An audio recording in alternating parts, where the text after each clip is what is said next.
பாவையின் ரகசியம் அத்தியாயம் 4. மாலை நேரம் தன் அறையில் அமர்ந்திருந்த அஞ்சனா லேடிஸ் ஹாஸ்டலில் இருந்து எடுத்து வந்த தன் பொருட்களை அடுக்கி வைத்துக் கொண்டிருந்தாள். அப்போது அவளின் பேக்கில் இருந்து ஒரு புகைப்படத்தை எடுத்தவளுக்கு அதனை கண்டதுமே விழிகளோ கலங்க ஆரம்பித்தது. நான் பண்றது தப்பு தான், ஆனால் எனக்கு வேற வழி தெரியல, என்னை மன்னிச்சிருங்க. அந்த புகைப்படத்தை கண்டு மன்னிப்பு கேட்டவளோ நெஞ்சோடு அணைத்து கொண்டாள். எத்தனை நொடிகள் தான் சென்றதோ தெரியவில்லை. யாரிடமோ கைபேசியில் பேசியவாறு நந்தன் அறைக்குள் வர சட்டென முதுகு காட்டி அந்த புகைப்படத்தை மறைத்தாள். கண்ணீரை உள்ளிழுத்து கொண்டு துணிகளை எடுத்து அடுக்கி வைக்க பேசி முடித்து கைபேசியை வைத்தவனோ, என்ன பண்ற நீ கேட்ட நொடி இதய துடிப்பு சட்டென நின்று விட்டது. உன்னதான் கேட்கிறேன் அஞ்சு, என் பக்கம் திரும்பு என்க. கண்டுவிட்டானா என்ன? ஊதட்டினை கடித்தவளோ தடுமாற்றத்தோடு திரும்பினாள். ஏன் உன் கண்ணெல்லாம் அழுதது மாதிரி செவந்திருக்கு? நானா? நான் ஏன் அழ போறேன்? அப்போ உன் கண்ணு அது கபோர்டில் தூசி இருந்தது, தட்டும்போது கண்ணில் விழுந்துருச்சு. இப்போ சரியாயிடுச்சு, வேற ஒன்றும் இல்லை என்று விட்டு திரும்பிக் கொண்டாள். எழுந்து வந்து மனைவியை பின்னிருந்து அணைத்த நந்தனும், அஞ்சு உருகி கரைய இருக்கியவனின் அணைப்பில் பின் இருக்கும் செயல் புரிந்துவிட்டது. பகலுங்க நெல்லக்கூரை, அதனால என்ன என்றான். சும்மா இருங்க, போய் மொபைலில் ஏதாவது படம் பாருங்க. அந்த படம்லாம் எனக்கு வேண்டாம், வேற படம் தான் வேணும் கிசு கிசுப்பாய் கூறிக்கொண்டு மனைவியோடு இணைய முதலில் மறுத்தவளோ பின் தன்னையே மறந்தாள். முத்த மலையில் நனைந்து தன்னவன் இதழில் தாகம் தீர்த்து ஓருடலாய் கலந்து கூடலை வெற்றிகரமாக முடிக்க அவர்களின் செய்கை காண முடியாது ஆதவனோ மறைந்து விட்டான். தன்னவன் நெஞ்சில் சாய்ந்தவாறு பெண்ணவள் படுத்திருக்க வருடி கொடுத்தவனுக்கு அப்போதுதான் காலையில் அண்ணன் கூறியது நினைவுக்கு வந்தது. அண்ணனை பற்றி எதுவுமே தவறாக மனைவியிடம் கூறியதில்லை. பின் ஏன் அவன் அவ்வாறு கூறி சென்றான்? அஞ்சு சொல்லுங்க. விலைகள் சொருக கேட்கவே தூக்கம் வருதா? இல்லை, நீங்க சொல்லுங்க. காலையில் என் அண்ணன் ஏன் அப்படி சொன்னா? நீ எதுவும் அவன்கிட்ட சொன்னையா என்று நொடி பட்டனை எழுந்து விட்டாள். என்னாச்சு அஞ்சு? அது அது வந்து சொல்லு. காலையில் நான் கேட்டதுக்கு சாப்பிடுங்கன்னு சொல்லிட்டேன்.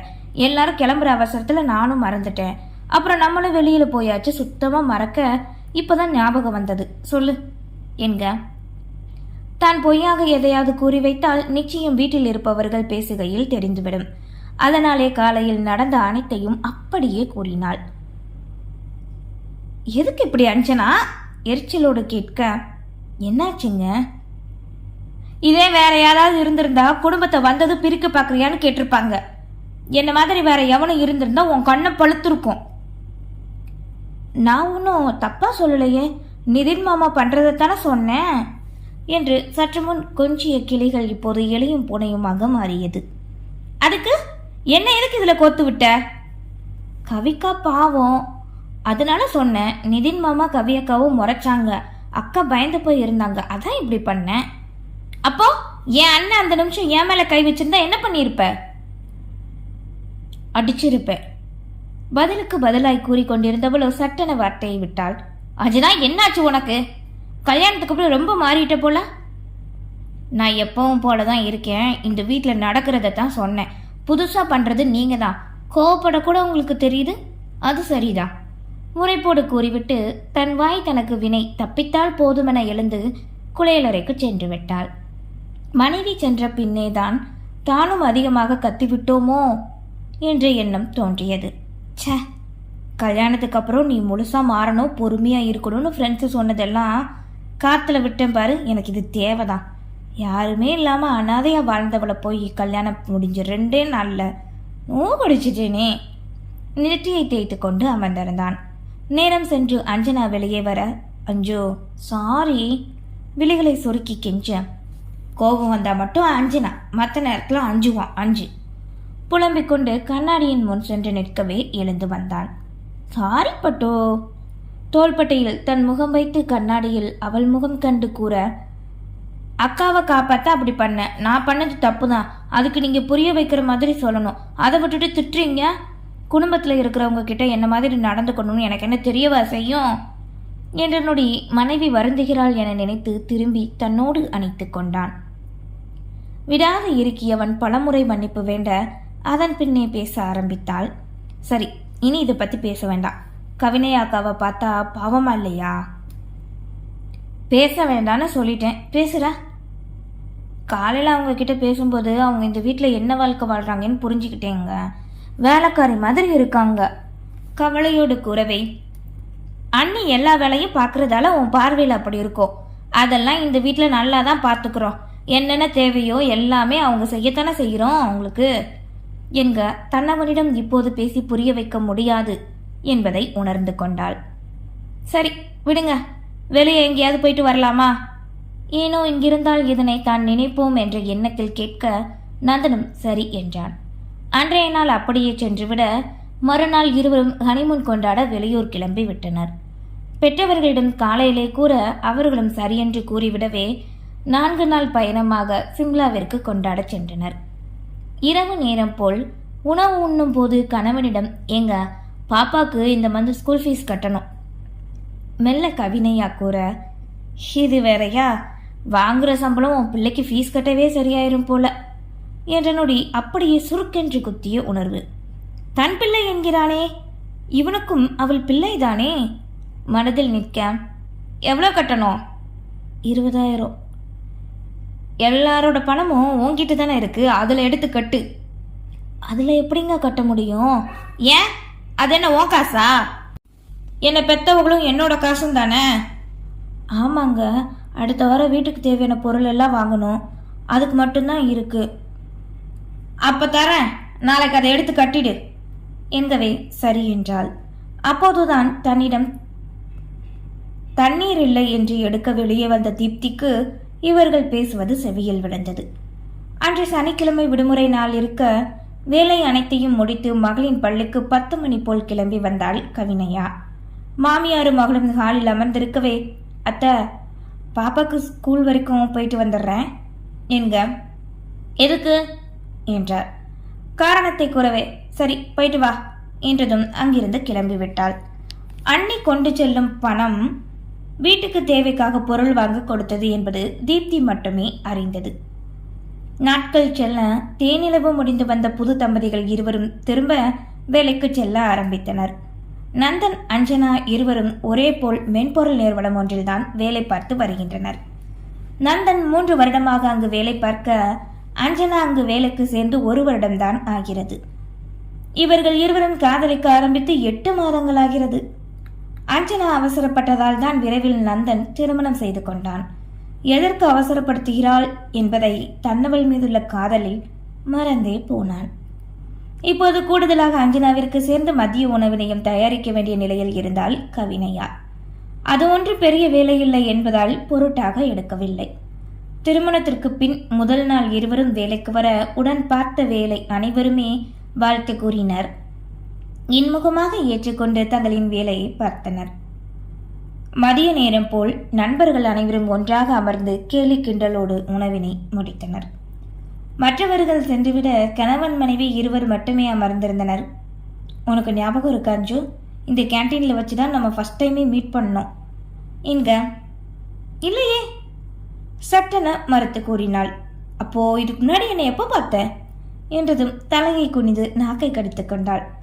ஆமாமா, நான் மறந்தே போயிட்டேன் என்று சமாளிப்பாய் கூறவே, அஞ்சு நீ என்கிட்ட எதையாவது மறைக்கிறையா கேட்ட நொடி அதிர்ந்தவளோ நிமிர்ந்தும் அவனை காணவில்லை. தன் முகத்தை பார்த்தால் கண்டுபிடித்து விடுவான் என்பதால் அனைத்தையும் எடுத்து வைத்து கிளம்ப தயாரானாள்.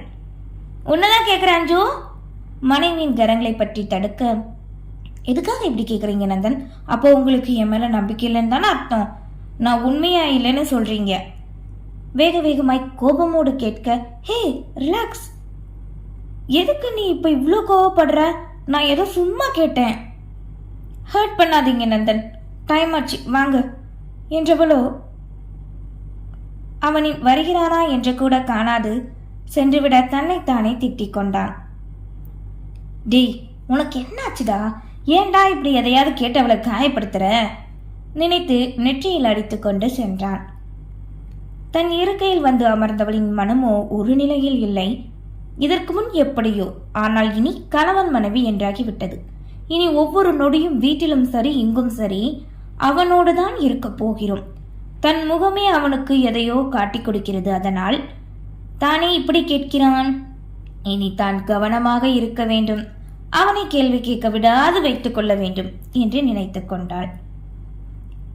இருள் சூழ போகும் நேரம் இருவரும் அவரவர் பைக்கில் வீடு திரும்பினர். வேலைக்கு சேர்ந்த 3ஆம் மாதத்திலே மாதத்தவணை மூலம் ஸ்கூட்டி ஒன்றை வாங்கிய அஞ்சனா அதிலேதான் தினமும் வந்து செல்வாள். இப்போது திருமணம் முடிந்த பின்னும் வீட்டில் வைத்து என்ன செய்ய என்பதால் அதனை எடுத்துக்கொண்டு அலுவலகம் வந்திருந்தாள்.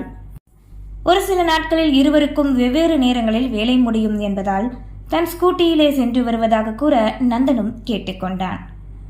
அன்று ஒரே போல் வேலை முடிய இருவரும் வீடு வந்து சேர்ந்தனர்.